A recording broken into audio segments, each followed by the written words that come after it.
Everybody.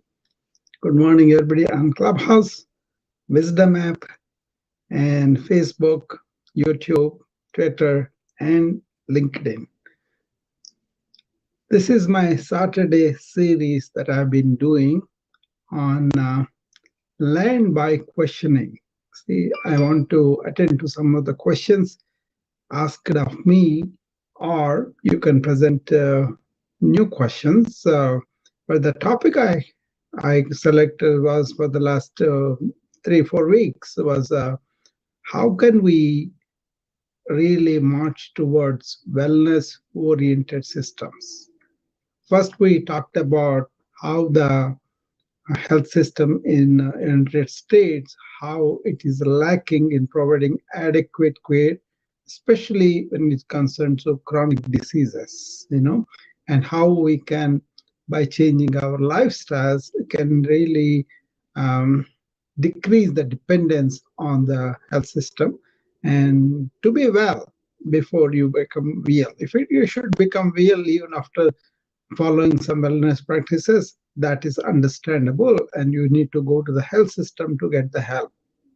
But like an accident, like an acute trauma, or birth and death issues and those things. But rest of the time, why do we have to be dependent on health system all the time, and also neglect taking care of ourselves so that we become ill, and then we have been ill and we pursue that um, rather unconsciously, and really don't pay attention to our self-care, basically, right? So are the systems are built just to respond to illness, or can we configure the system better, starting from our individual self all the way to the society as a large, or the health systems at large? Can we pay attention to some of the preventive methods, promote the maintenance methods, and educate the public so that they're all aware of these small things that can help them to maintain a better health. That is the main thing we are talking about in this broadcast. Okay, so I talked about how the healthcare system in America is spending a lot of money, but the outcomes, especially the chronic diseases, is not very good. Rather, they are going down, and people are getting stressed out and burning out and all that, right? So we are very much aware of that. When we are aware of that, can we do something about it in terms of commonsensical eating patterns, moderate exercise, and really trying to sleep well, and also trying to not be victim of this information overload, and trying to manage our minds and brains better. Okay, I think that is very possible and very prudent and practical and rational to do that. That's why I'm coming up and answering some questions that come my way. But you can also ask questions in here. If you should come up and talk to me about anything, that is more than welcome. Okay. Um, Now, what are the wellness-oriented health systems? That means you go to a doctor's visit. Not only they treat for what you have gone, not only give you the symptomatic relief, but make you understand where your overall health is, what are the things that you could do to correct.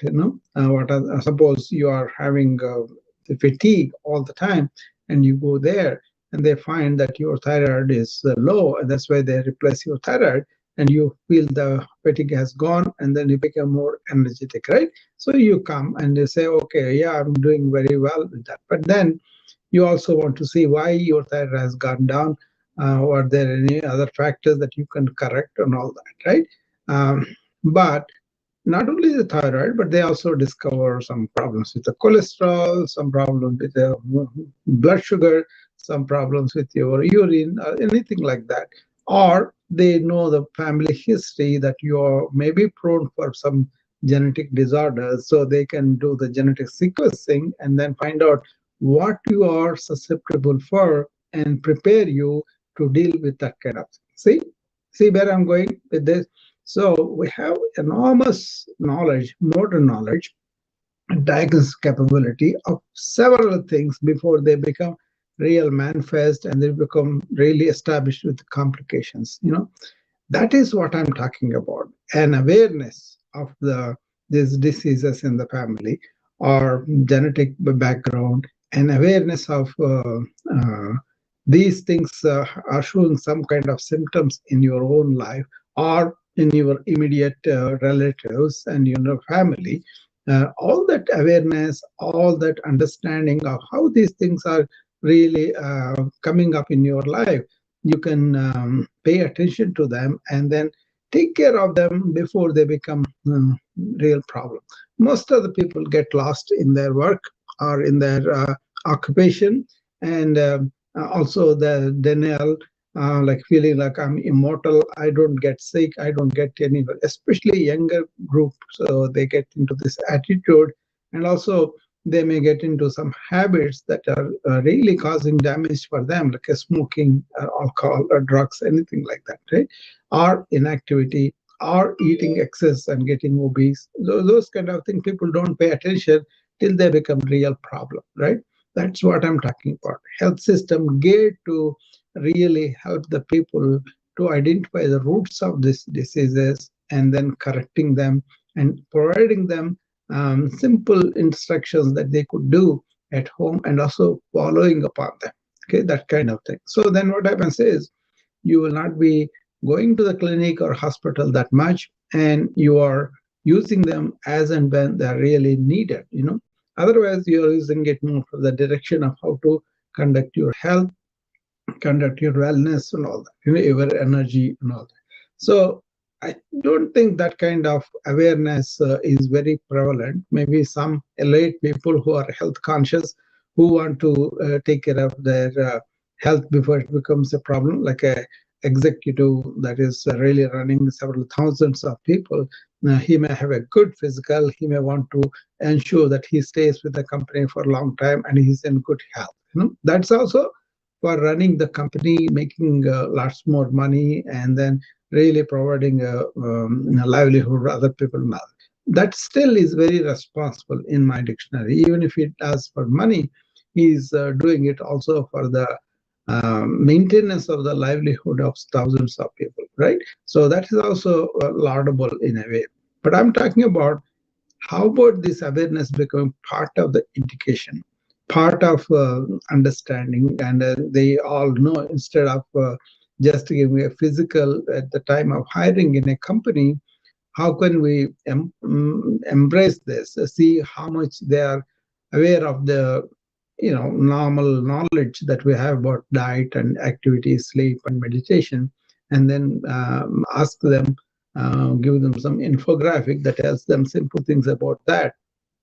For example, they want something like a vitamin supplementation, or they want some mineral supplementation, an infographic about that. So much knowledge is there. What are the correct things for them to do in the terms of what is the vegetables they should be eating, what are the lean meats they should be, something like that. So at each company pre-physical, if you could address all these things. And also there are some companies I came to know, this is run by one company, I will tell you, the one company that was run by an old man. He's into his 80s, but he's a symbol of good health. He was exercising, he was doing weights and all that in his gym, and he was eating properly. He was doing very well that way. But I also said, whoever want to work with my company, I'm going to provide them with these facilities that they could go to and then work out at my expense. But I don't want you to smoke even outside the company, and I don't want you to damage your health with alcohol and other things, right? Late nights and all that. So that kind of looked in America as a draconian and then imposing their will and all that. but his intention was to make sure that you have a good health. He also, I think they also talked about like a score, like a credit score. They have a health score where the health score is according to your habits, your chemical contribution and all that, right? They take your blood and they say, okay, you have all these things in value. Especially they're looking for blood sugar, cholesterol, normal things, so normal urine and all those things.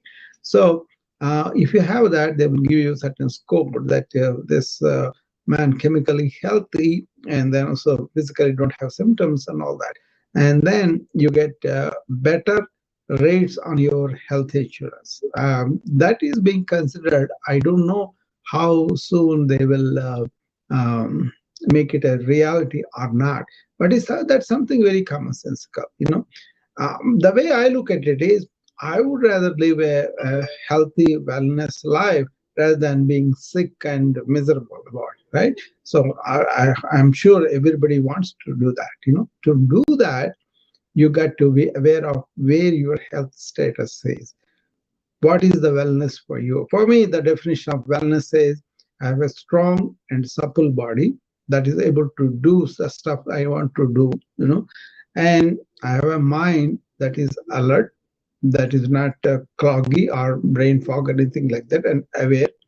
And I have a heart that can show some kindness, some compassion, some love to other people and the people who I'm working with, or the family and everybody.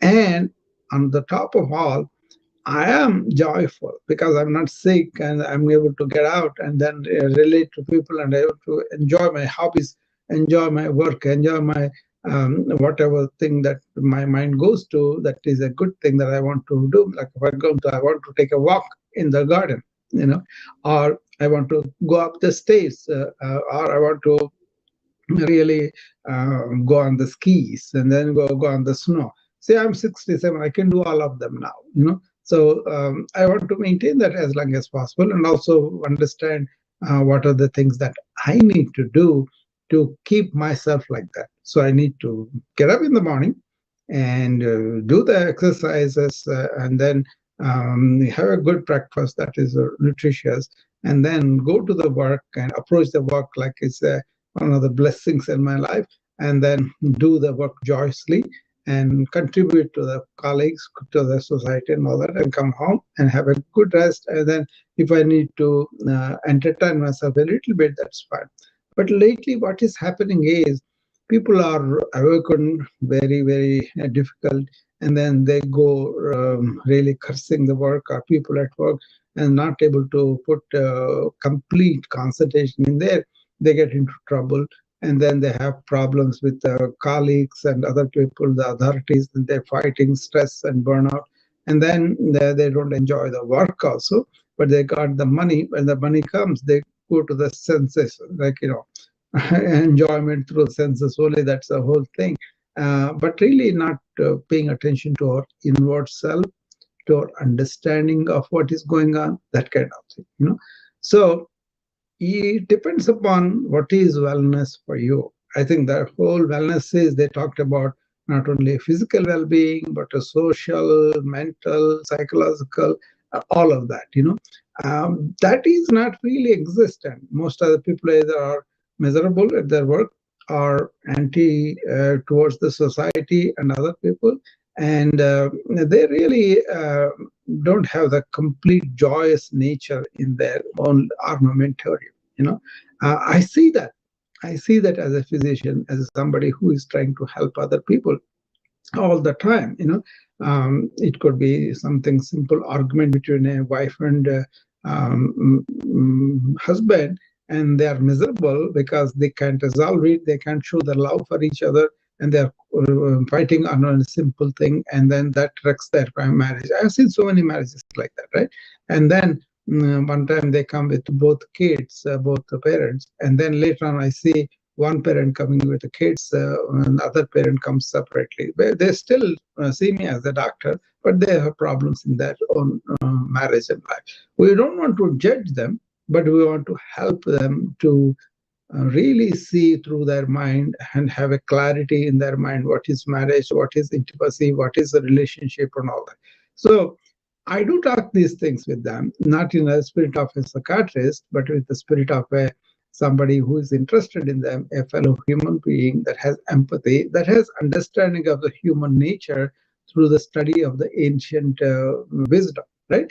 In the ancient time, they had much more cohesiveness, much more of a community together, and extended families and all that. Those structures provided relief for these people. If you are fighting with a husband and wife, they can be separate and they go to other members of the family and spend some time with them, and they are supported or advised or counseled, whatever it is. I'm not saying we have to return back to that. What I'm saying is the tribal nature of ours, the society nature of ours can be cultivated in so many ways. Doctors' offices, for example, they become center for psychological relief or understanding and empathy and encouragement, right? Many of the old people who are waiting for the 3 months, they usually come every 3 months, right? They want the renewal of medication, and many of them have told me that this is the only social visit I have. Otherwise, I don't see anybody. I don't have anybody coming to my house and all of that. So that's pretty tragic, and then with the TV, with the videos, and with the devices, what we are doing, we are more into the devices than into the people. We don't know them, right? So that's what I'm talking about. So wellness comes from harmony, wellness comes understanding, wellness comes support from each other, and all of that. Now I can provide that to my patients because I work on myself first and then come out. And then not in the spirit of preaching, but in the spirit of being there to listen. When you listen, they feel so much better because they have somebody to confide, somebody to talk to, right? So that is how, suppose a bold person there in the house by alone, I try very hard to make them, keep them, not make them, keep them independent. That means I pay attention to, are you able to see well? Are you able to hear well? If not, I send it to the audiologist and fix that as much as I can. If I cannot do it, that's different. If they need a hearing aid, I try to get them early.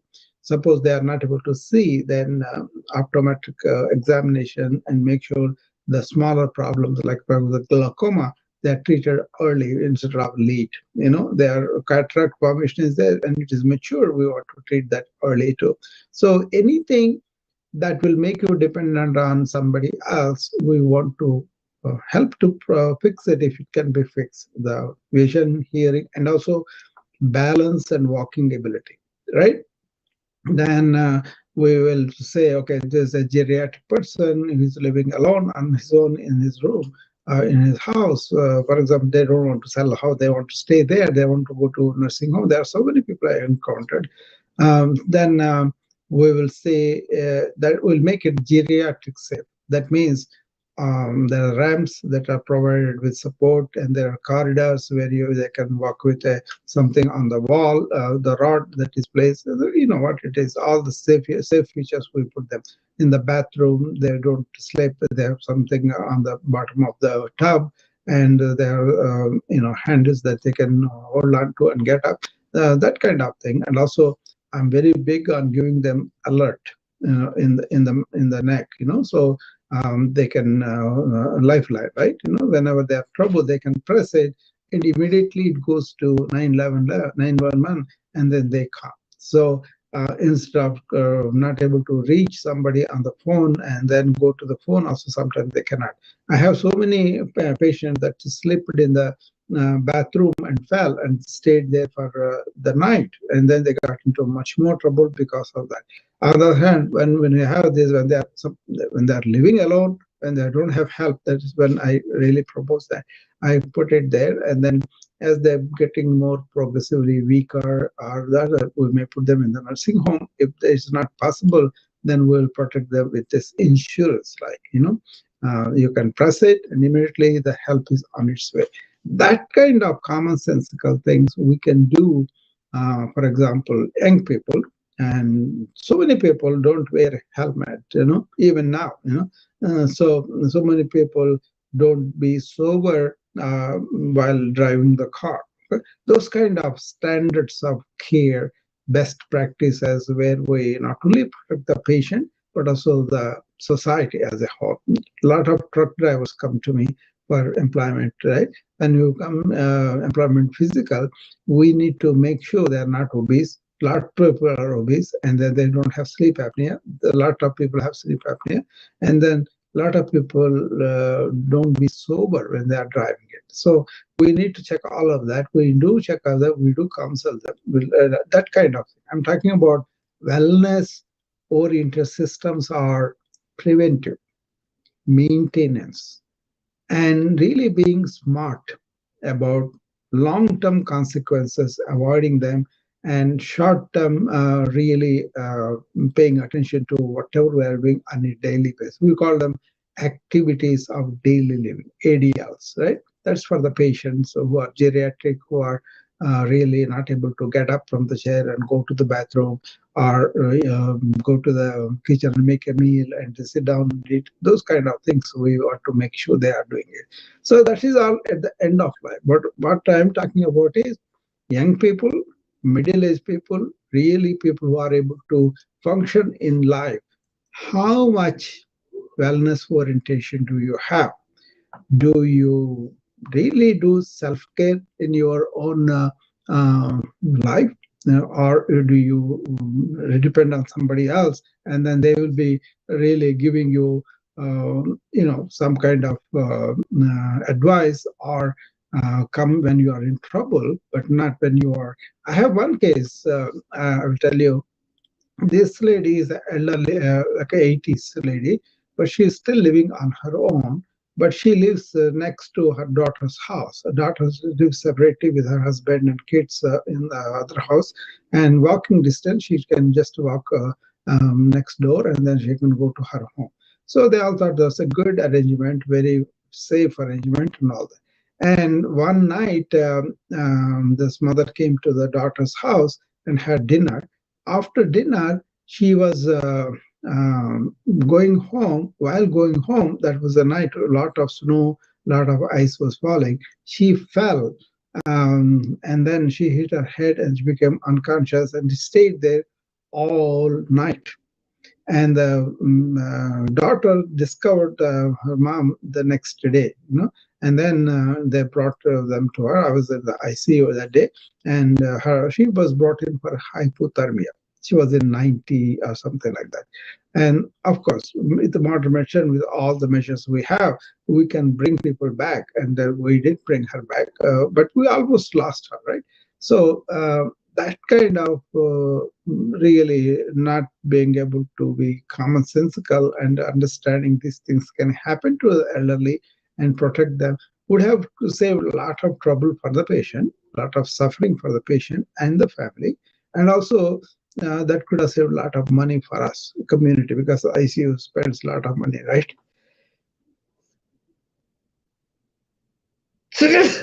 Excuse me, I got the sneeze. So it's all a question of being aware of the situation, aware of our conditions, aware of what can happen.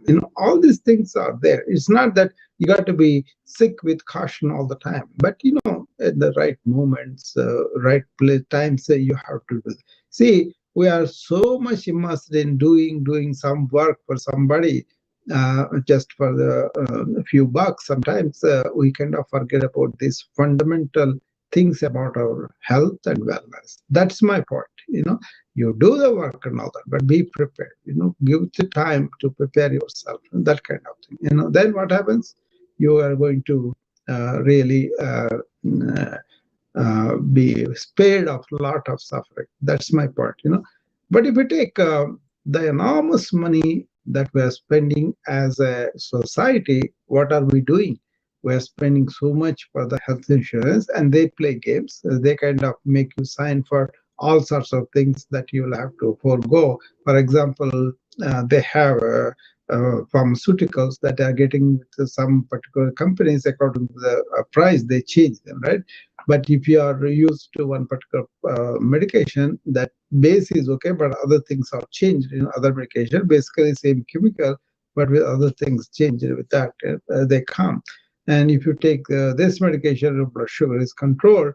But when you go to the other medication, which is not really different that much, but a little bit different in the chemicals composition, then your blood sugar is not that well controlled. Then you have more problems. But then you can have no voice because you signed it away to the insurance company, and they whatever they give you, they have. So they are exerting that kind of authority all the time. Insurance companies and drug companies, pharmaceuticals in general. Okay, so how is the lifestyle where we are not dependent on so many medications? What is needed? Okay, but so many medications. When I receive a patient, some first admission, it will be 30, 40 medications, from so many other doctors. Basically, they are living on the medications. And after a certain time, they develop tolerance. So I have to increase the medication dose, medication variety, and introduce more medication. One medication, other medication interact, then to really deal with the interaction, you want to have another medication. That's how these medications are added up. Importance is not given to the lifestyles, rather the symptoms and chemical solution. What I'm talking about is natural solutions. Build your body, build your strength, build your immunity, resist disease, don't get the disease. But if you should get it, use appropriate medications, only appropriate duration, not being on the medication forever in your life. You don't have to, unless there are certain conditions that are genetic and that are aggravated by local conditions, you have to do. Otherwise, most of the people take all the medications rather because of not paying attention to them by the patient and by the physician. And each visit comes, they have only a few minutes to see the patient. They don't have this time to evaluate this depth. And that's why they may come to visits, take the medication, go, but they're still going on. And then when they really have some dip in their lifestyles and then develop problems, for example, somebody is walking and is not really walking, he's kind of sitting down all the time and watching TV, that inactivity provokes so many problems, right? And then to really deal with those problems, you have more medication added. So sometimes 40 medications, sometimes 30 medications people come with. Many of them I could take it off. Supplements, herbal, so many things that may not be needed for the patient, we can take it off. And also identifying what condition are we treating with medications. Among those medications, instead of 2 or 3 medications, can we do 1 medication maximum and keep it there so that the possibility of interactivity is not. So all these things are working towards wellness-oriented health systems. So what we are doing now, what can be done, what a lot of thought is needed on the part of the patient, family, and the physician or practitioner who is providing the care. But this individual approach is not done. It's more like a number, and when they come, just look at some numbers and then give them the medication without understanding the family dynamics, without understanding the society dynamics and all this. This is what I'm talking about. So if anybody has any questions, they can come up and ask. Let me see, Elizabeth is there, the Notch is there. So I will invite them if they want to come up, and then I can talk to them. No,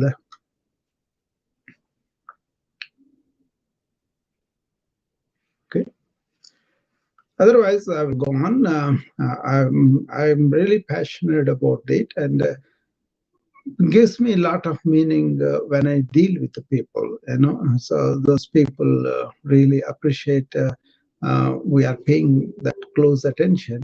Hi, Nach. How are you? I'm doing very good. How are you, Doctor? I'm doing good. Okay, I'm enjoying this talk and trying to tell them what I feel. So, what do you think? What I'm talking about? So what you're talking is totally right. Yeah. because I hear this Steve Jobs last Uh-huh. speak on the YouTube. What he told is that if we don't eat the healthy food, Yeah, in the future we did eat the medicine. yeah. So same thing that I noticed from your talk on. Mm. Yeah, I mean, this has been going on for so many years, and especially here in USA, we see the health bill is going up for the country, for the insurance companies, for everybody, it's going up. But I come back to the fundamentals of what do we do with our lifestyles? That is where a lot of mischief is done, and then that contributes to our current diseases, and then chronic diseases are not improving in the outcomes, and people are suffering. Once they get it, they will kind of suffer the lot of complications, and once the complications are there, we got to resort to a lot of chemical methods, and then they produce complications and all that. It's like a vicious circle going on all the time. So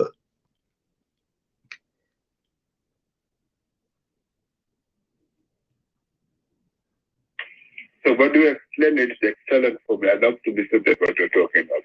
So it's the valuable information that you are sharing to the clubhouse. So I totally appreciate that yeah. each and everything that you have said on tonight and everything. Yeah.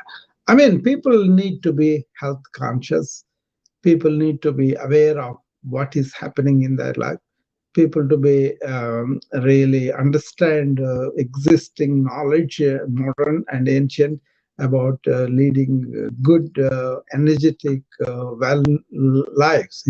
That's what I think as a physician I should promote. Which is have been doing it, and the company I formed is also because of that. That's called Be a Pal, where we want to be modern in our approach of diagnosis, understanding all that, but also look at the ancients. What did they do? How did they live? What was the wellness that they maintained? How is their minds are so clear? How is that they were able to sleep well? How is that they were not having anxiety, depression, and all that? How is that they are not really dominated by technology? And how is that they are able to have a vitally rich, nutritious food?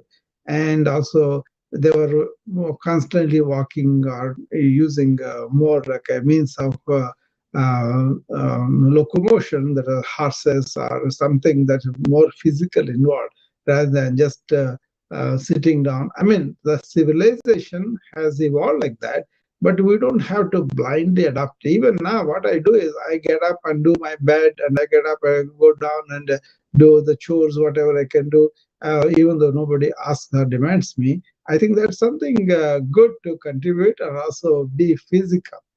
Simple things like that. If you can have a simple life outside, and then you can think on, be aware of all these things, which are rich thinking inside, that will be better. Human life is very good. You can enjoy a lot of good things. I read a book called Healthy Pleasures, and he lists like 1,000 healthy pleasures. If you take a walk in the fall and feel the leaves under your feet and feel the air and all. Go on a river, on a moonlit light, and enjoy the moonlit. That kind of healthy pleasures he talks about. I think that's very good. I do have a number of healthy pleasures that I enjoy, and also they involve activity, not inactivity, and enjoy them and leave them. Not like a bleeding the pressure, more like a but the moment you enjoy and then leave it. There's a lot in that. But how our entertainment industry evolved is to make us inactive and also cultivate this principle of pleasure. It's not enough one time we go and enjoy it and then leave it, but we want the same thing repeated next day, like not one movie, but three, four movies in a row, and then 20 movies in a row, like that kind of thing. Somerset Maugham said about this. If you focus on just the pleasure, after a while, the pleasure will not have any meaning. He's right, definitely. If you have one car and then you want more cars, after three, four cars, you won't have the same pleasure again anymore. That is what is the problem too. This encourages inactivity. This encourages mind running on its own, which is not really helping people. They can't calm their mind, and they can't make their body move. And that's the principle, right? Move your body and keep your mind calm. And that is not being done in this pressure pursuit, entertainment induced world. And people are really giving to the senses and giving into the inactivity, giving into this constant thinking, information overload, and that's not helping us. You have to see through that and be intelligent. That's what I'm talking about. Then you are working towards the wellness oriented system for your own body and mind. So, anything else you want to talk or anything, Nach? You want to ask a question or something? Actually, I'm totally understand what you're talking about. And yesterday you teach me how to start the morning. So today I did the same thing that you told me to do it. I did the yoga and I did the meditation. Yeah. And evening, what I did is I went for the long walk, like 30 to 45 minutes. Then again I did the meditation for 10 minutes. Mm-hmm. So now I feel much better. That's good. Yeah, it's a change in my lifestyle. Yeah, it's a kind of understanding things that are going on out there and then bringing it into our life. You see, we are used to the window shopping. We go listen to so many people, so many theories, so many things, right? But we don't really implement at least one of them in our life. you know so that's what happens in the clubhouse too. People go and listen to so many talks, so much, but then when it comes to their own life, are they really implementing the lessons that I have learned? You were saying that you picked up something, you went and did it. That's good. That's what I'm saying, that not that you have to follow people blindly, but once you understand this is a good thing, and then you really questioned it and found out the truth about it, then the truth has to come into our life. Like for example, smoking. You can go and listen to any number of people saying that how bad it is, why it is so bad, what it can do, what it is doing, the misery and suffering in the end of the life, because they suffer till the end of the life. They know that they can't breathe, and that's terrible. I saw those people with the cancer, people with COPD, asthma, bronchitis. All these people suffer because of the smoking, but they continue to smoke. Other people continue to promote and all that, right? And that is terrible, because the people who are like me, who have seen so many of my patients suffer because of the smoking, I'm deadly against. Obviously, I never smoked even one puff. That was probably my luck. My parents brought me up like that, and the time I was brought up also in our school, 500 kids are there. Only one person smoked in that 5 years. So what I saw. Otherwise, most of the people did not. That era was it was late 60s and early 70s. That's when I was in the school. But then after that, there are also schools. We have a lot of people, a lot of kids are doing drugs and smoking now. So understanding the problem of the addiction in society as a whole, and why people get into addiction. That's all I do. It my business. I have to know. I have to know the methods of making people. But at the individual level, how about being healthy, being well, being away from these things like an educated person? That is when you become educated. But just because you're a doctor, you're smoking, what is your education then? And I believe in 50s, doctors promoted smoking, saying that it's cool, you can do it. How horrible it is. I've seen that advertisement and all.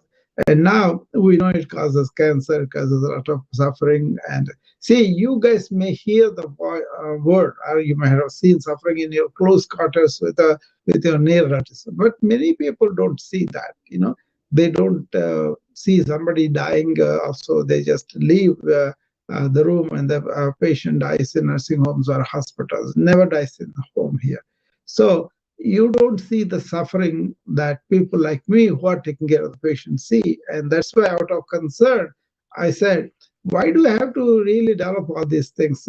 Can't you be sensible enough in our lifestyles where we can be well and healthy and energetic and joyous. And then eventually the organs go down, we die. That's different. But a lot of these things can be managed. That's my point. You know.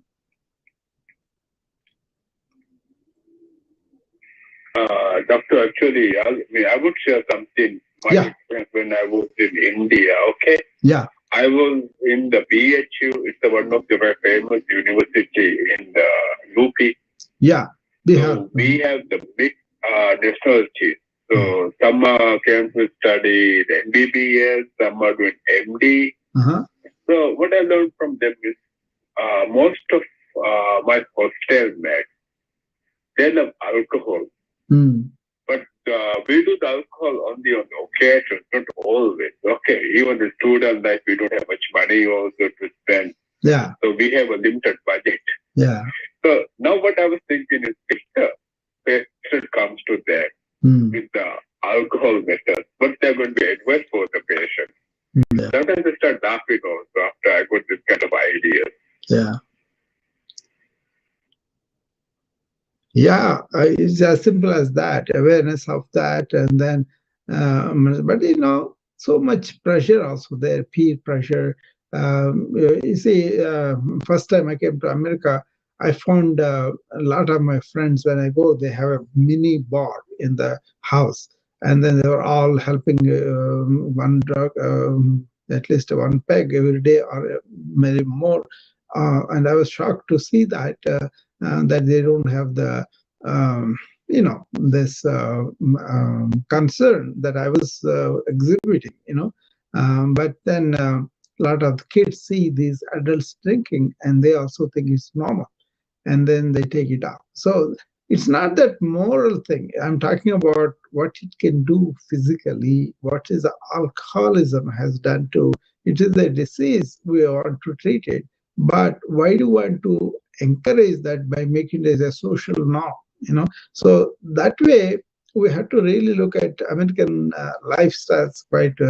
We can see what it is ancient cultures, they lived, ate, worked and everything towards something that they want to find by turning their mind inward. So they had a simple life and then rich thinking mind inside, and then through that they understood bigger questions and went there. So that was the focus.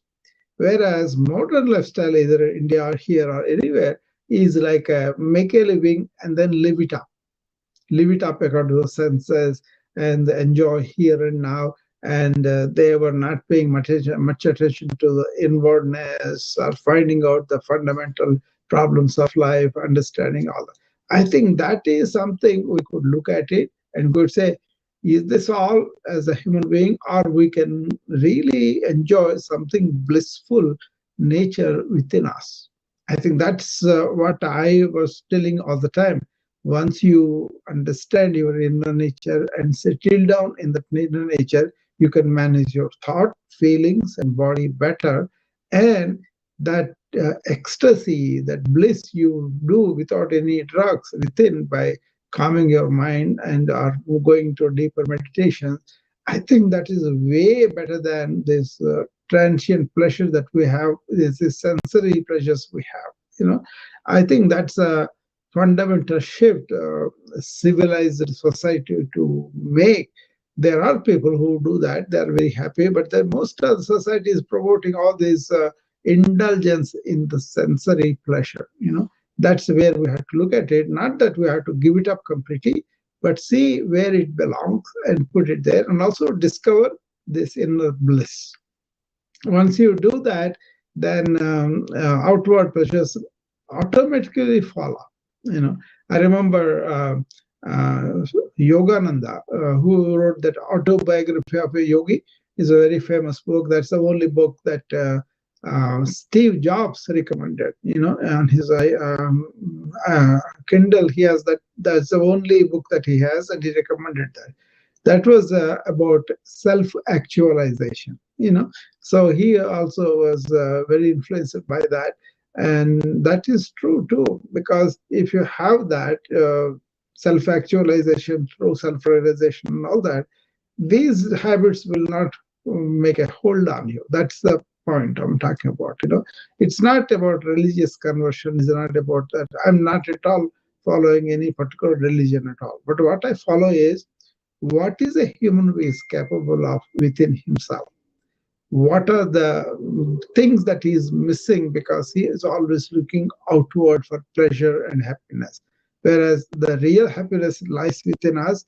And once you really go into it with a lot of reasoning and rationalization, really questioning deeply, that's all. You don't have to believe into anybody's particular teaching or religion.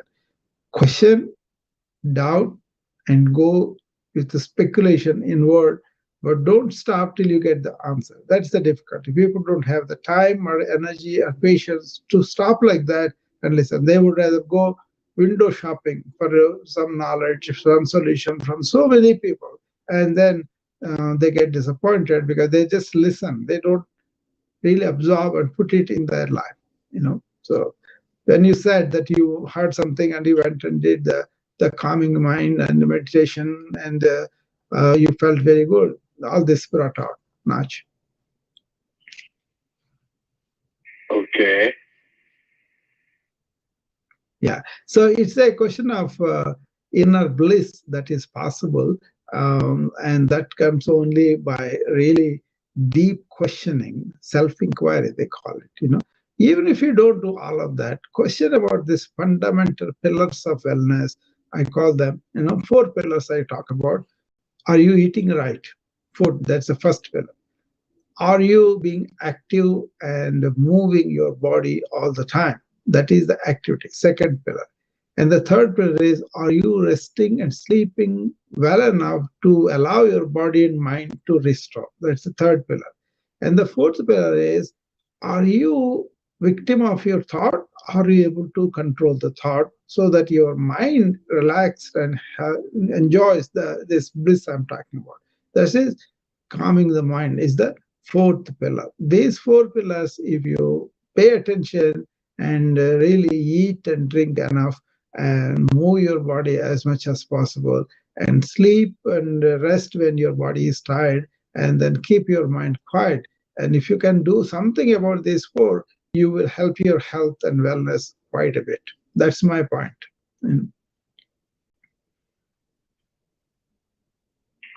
Thank you so much for the information. Yeah. And Dr. I have one question to ask you. Yeah. Before a few minutes ago, you mentioned that some patients of you, they used to sleep in toilet midnight. Yeah. So it's a kind of illness? No, it's the kind of, they're so weak, their bones are so frail. Sometimes they break the hip while sitting on the toilet, or sometimes they slip on the wet floor, or whatever the reason, or they don't have the balance. So lots of times, even in the nursing home, people go and hurt themselves in the toilet because when they get up, they break their hip bones too. So we have a lot of scenario. That's why we want somebody to help them and then watch over them and make sure they're coming safely to back and forth from the toilet. But some it still happens. So many elderly people who are osteoporotic, who don't have strength in their joints and all that, they cannot sustain their balance, and then they fall on the floor, and then they break the hip too. Or they are so weak they cannot get up from there, and then they lay down there because they cannot reach phone. The phone is somewhere, right? At least these days we have mobile phones. They can put it on their neck. But at one time, they were only landlines, right? So they used to have that. But now we have these alarms that we can put it on their neck. The moment they press that, that goes to the 911, and the ambulance will know who called from which place, and then they can coming help. So the hospital kind of comes to you, 911 is the ambulance coming to you.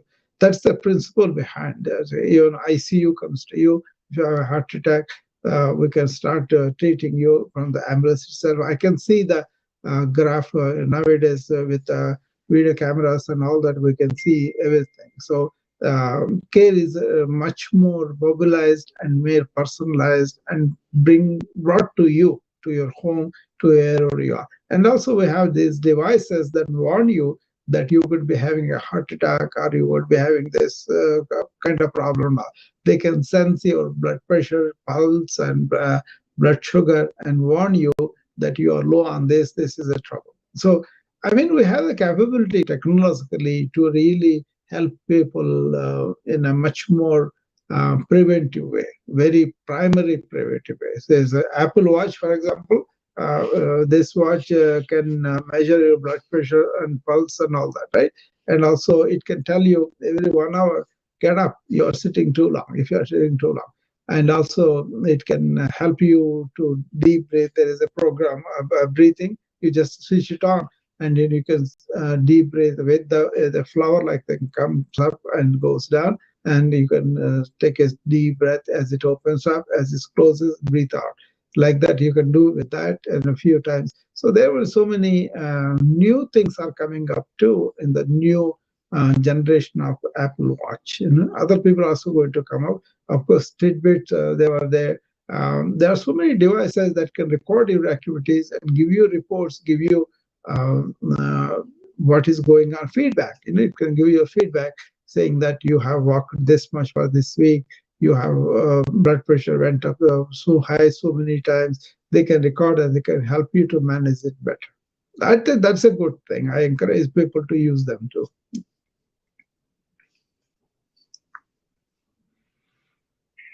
Okay, actually, that watch looks like a kid watch. I don't like the shape of the watch. Yeah, you can change that. But it's a useful watch. No, there are different shapes, but I just bought this watch way back. I have to update that again. Yeah, but then there are different shapes, but the function is more important, right? Of course, you can take what you like, but then the functions are very important, and they have made progress on that. The latest generation are doing much more health monitoring than before, and so that's a good thing, I think.